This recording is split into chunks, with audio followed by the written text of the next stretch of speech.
Hi, நம்ம இன்னைக்கு engineering டிராயிங்ல Coney கர்வ்ஸ்ல parabola எப்படி வரையறதுதான் பார்க்க போறோம். ஃபர்ஸ்ட் கொஸ்டின்குள்ள போயிடலாம். Draw a parabola when the distance between focus and directrix is 50 mm. இப்போ நம்ம ஒரு டைரக்ட்ரிக்ஸ் இருக்கும்.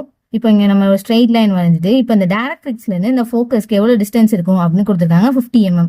அதுதான் இதுல லொகேட் பண்றதுக்கு கொடுத்துருக்காங்க. அடுத்து என்ன சொல்லியிருக்காங்கன்னா draw a tangent and normal at a point 70 mm from the directrix. ஒரு நம்ம பேரபோலா வரைஞ்ச பிறகு அந்த எங்க நம்ம டேஞ்சன்ட் வரையணும் அதுக்குன்னு அவங்க 70 mm எங்க நம்ம அந்த பாயிண்ட் வந்து 70 mm இருக்கணும் டைரக்ட்ரிக்ஸ்ல இருந்து அப்படின்னு நம்மளுக்கு கொடுத்துட்டாங்க. சரி வாங்க இப்போ நம்ம வரைவோம். இப்போ ஒரு ஹரிசாண்டல் லைன் சும்மா ஒரு மிடில் வரைஞ்சிக்கோங்க. ஹரிசாண்டல் லைன் இங்க வந்து நம்ம ஒரு லைன் வரைஞ்சிட்டோம் வெர்டிகலா. அதுதான் நம்மளோட டைரக்ட்ரிக்ஸ். நம்ம கொஸ்டின்ல கொடுத்துருந்தாங்களே ஃபோக்கஸ்ல இருந்து டைரக்ட்ரிக்ஸ்குள்ள டிஸ்டன்ஸ் அது வந்து நம்மளுக்கு 50 mm கொடுத்தாங்களா. ஸோ நம்ம 50 mm மெஷர் பண்ணி வரைஞ்சிக்கலாம். இப்போ நம்ம 50 mm தள்ளி ஃபோக்கஸ் பாயிண்ட் பண்ணியாச்சு. டைரக்ட்ரிக்ஸ் ஃபோக்கஸ் பாயிண்ட் பண்ணியாச்சு. இப்போ நம்ம அடுத்தது என்ன பண்றோம்னா வெர்டெக்ஸ் பாயிண்ட் பண்ணோம். வெர்டெக்ஸ் எப்படி பாயிண்ட் பண்ணோம்னா நம்மளுக்கு ஃபோக்கஸ் எவ்வளவு இருக்கு, ஃபோக்கஸ்ல டைரக்ட்ரிக்ஸ்னு ஃபோக்கஸ் எவ்வளவு டிஸ்டன்ஸா இருக்கோ அது divided by 2. So 50 divided by 2ன்னு போட்டா நம்மளுக்கு 25 வருமா. ஸோ இந்த இடத்துல இருந்து 25க்கு மார்க் பண்ணி நம்ம அங்கே வெர்டெக்ஸ் பாயிண்ட் பண்ணோம். அப்படின்னா அதுதான் நம்மளோட வெர்டெக்ஸ் அப்படின்னு சொல்லிட்டு அடுத்து நம்ம என்ன பண்றோம்னா இந்த இடத்துல வந்து பேரபோலா வரையறதுக்கு நம்மளுக்கு யூனிக்கா வந்து அந்த லைனை ஸ்பிளிட் பண்ணணும். அதுக்கு நம்ம வந்து ஒரு கான்ஸ்டன்டா 10 mm வச்சுக்குவோம். ஸோ இங்க இருந்து 10 mm 10 mm 10 mmக்கு லைன்ஸ் வரையணும். இப்போ நம்ம 10 mmக்கு எல்லா லைன்ஸையும் போட்டாச்சு. அடுத்த ப்ரொசீஜர் வந்து என்னதுன்னா நம்ம வேர்டெக்ஸ்ல ஃபோக்கஸ் வச்சு வேர்டெக்ஸ் வரைக்கும் மெஷர் பண்ணியாச்சா.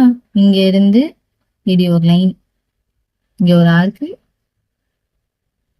இங்க ஒரு ஆர்க் போட்டோமா. இப்போ இங்க இந்த லைனை வந்து எக்ஸ்டெண்ட் பண்ணிக்கலாம். இப்போ இந்த இடத்துல பாஸ் ஆகுதா, இதுல வந்து இந்த பாஸ் ஆகுற பாயிண்டோடி நம்மளுக்கு 0 பாயிண்ட்ல இருந்து இப்படி ஒரு லைன், இதே மாதிரி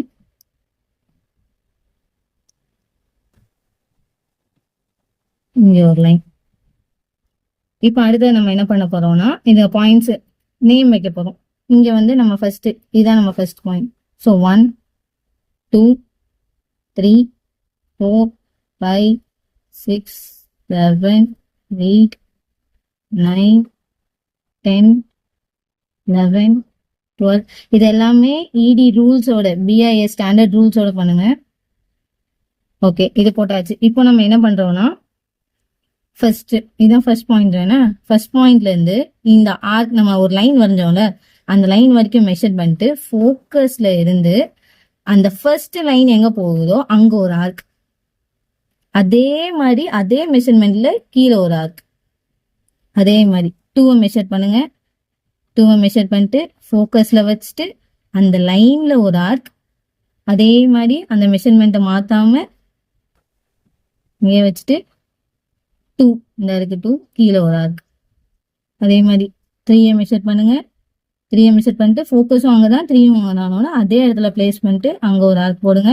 அதே மாதிரி கீழே ஒரு ஆர்க், மிஸ் மேட்சா வந்தாலும் பார்த்துக்கலாம். அதே மாதிரி 4 இப்படி அளங்க. ஃபோக்கஸ்ல இருந்து ஒரு ஆர்க், அதே மாதிரி கீழே ஒரு ஆர்க். 5 மெஷர் பண்ணுங்க. ஃபோக்கஸ்ல வைங்க, ஒரு ஆர்க், கீழே ஒரு ஆர்க். 6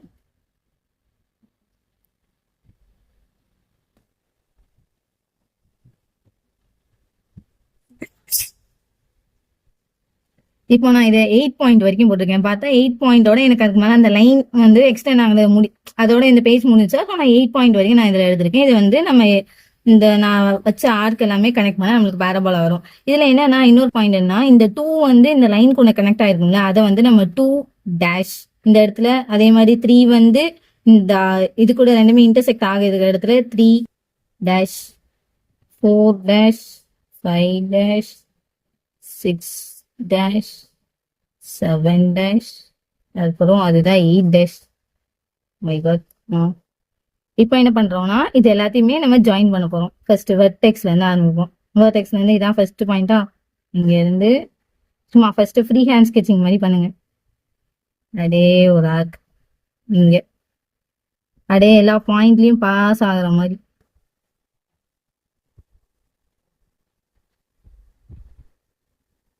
அதே மாதிரி கீழேயும்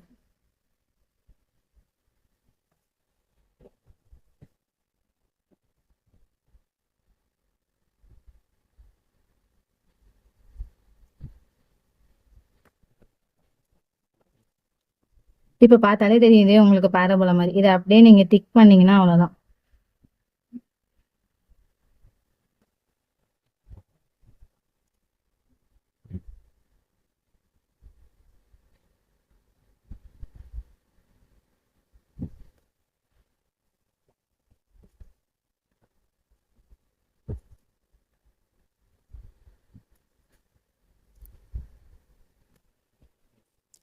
இப்போ நான் அதெல்லாம் ஜாயின் பண்ணோன்னே பாருங்க ஒரு பாரபோலா வந்துருச்சு. அடுத்த நம்ம கொஸ்டின் என்ன கேட்டிருந்தாங்கன்னா டேஞ்சன் நார்மல் வரையணும். டேஞ்சன் நார்மலுக்கு எந்த கண்டிஷன் கொடுத்துருந்தாங்க? நம்ம டைரக்ட்ரிக்ஸ்ல இருந்து நம்ம வரைய போற அந்த டேஞ்சன் நார்மலோட பாயிண்ட் வந்து 70 mm இருக்கணும் அப்படின்னு சொன்னாங்க. அப்பனா இங்க இருந்து நம்ம இந்த இதுல மேல படுற மாதிரி 70 mm எடுத்துக்கோம். இந்த இருக்கா 7னா 70 mm ரைட்டா? இந்த இடத்துல அப்படின்னா இந்த இடத்துலதான் நம்மளோட டேஞ்சன்குள்ள பாயிண்ட். ஸோ அதை நான் பீன்னு மார்க் பண்ணிக்கிறேன். இங்க இருந்து என்ன பண்ணணும்னா ஃபோக்கஸ்க்கு ஒரு லைன் வரையணும். ஃபோக்கஸ்ல ஒரு லைன் வரைஞ்சாச்சு. இங்க இருந்து கரெக்டா 90 டிகிரிக்கு நம்ம எங்க எழுதணும். நான் ஒரு அப்ராக்சிமேட்டா எடுக்கிறேன்.